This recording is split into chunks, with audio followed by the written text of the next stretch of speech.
Hello, I'm Allyn Root for Personal Liberty Digest and PersonalLiberty.com. Today's commentary is about Obamacare, the perfect Trojan horse, a $17 trillion Trojan horse sent to destroy our economic system, capitalism, and our American way of life.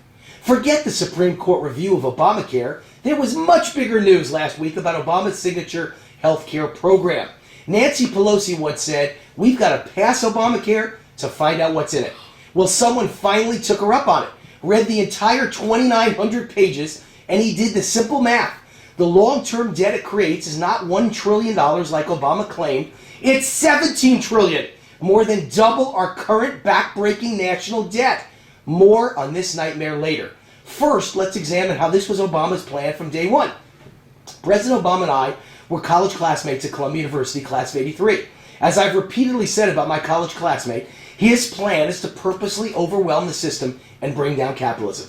This isn't a theory. Obama and I were both political science majors at Columbia, where we studied and discussed the philosophy of two former Columbia professors, Richard Cloward and Francis Piven, a husband and wife professor team. Their goal was to bring down capitalism and turn America into a big government-controlled socialist state. I am not saying that. They said it. The Cloward and Piven strategy was brilliant. They understood if you look like a socialist, talk like a socialist, and promise socialism, you could never get elected in America. So they conceived a plan to make it happen without America realizing it. Their idea was the political version of boiling a frog. You slowly turn up the temperature in the pot until the frog is cooked without ever realizing what's happening.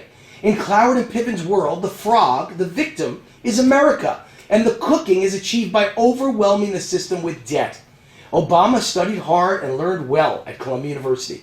He now has a PhD in cooking the frog slowly. Over the past 3 years, Obama has overwhelmed the system with $5 trillion of new debt, all of it disguised as saving the economy. Cloward and Piven believed that debt was the key to destroying capitalism. First, to use debt to expand the size and scope of government, addicting a large portion of society to government entitlements, thereby bribing them to keep you in power, allowing you to continue to pour on more and more debt, giving you more and more power. At some point, you've created so much debt, a crisis is created and the country literally implodes, bringing everyone, including capitalist business owners, to their knees, begging government to save them. And of course, in a terrible crisis, out of fear and panic, the American people will be willing to go along with the socialist solution: high taxes, income redistribution. That's espoused by the very people who created it. Brilliant! But the centerpiece of Cloward and Piven is to always disguise your true intentions. You're not socializing the country, you're saving the economy. You're making the system fairer for everyone. Recognize those code words? Obama isn't even creative. He's just reading word for word from the Cloward and Piven playbook. Obama promised the $5 trillion in new debt would save our economy. He then promised Obamacare would save our healthcare system. Do you see the pattern? The things meant to destroy us, tax us to death, and enslave future generations to big government are always introduced during a time of crisis, when our defenses are down, in order to save us. What none of us understood was the $5 trillion in new debt was just a starting point for Barack Obama, a distraction from the main event. The real game changer, the main event, was always Obamacare. If we were thinking clearly, we might have asked a few obvious questions. First, polls prove that over 70% of Americans like their present health care coverage. So what are we being saved from?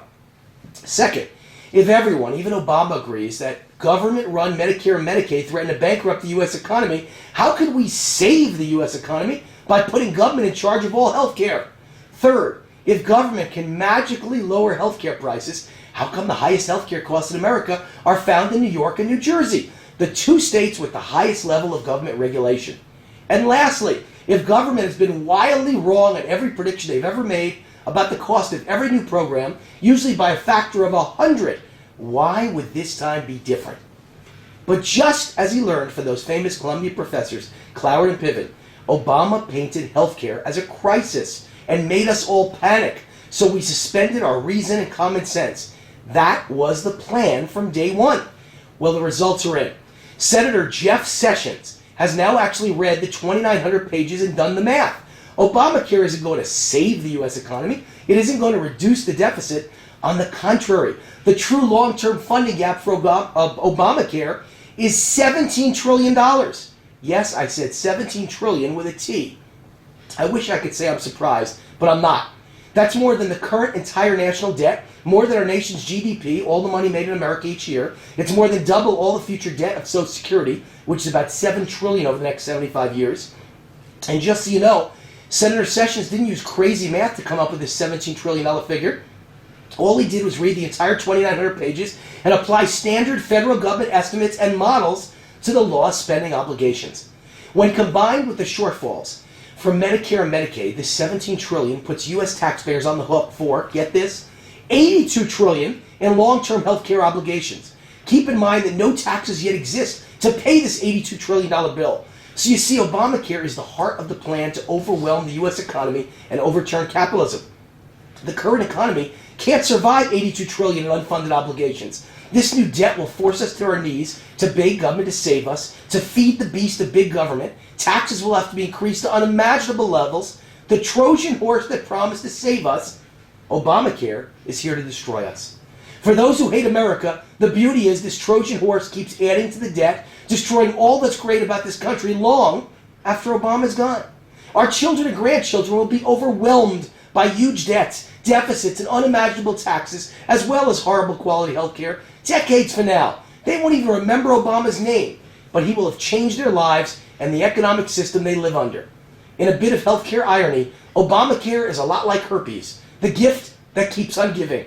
I'm Allyn Root for Personal Liberty. God bless you. God bless this country. And see you same time, same place, right here at Personal Liberty next week. Bye-bye.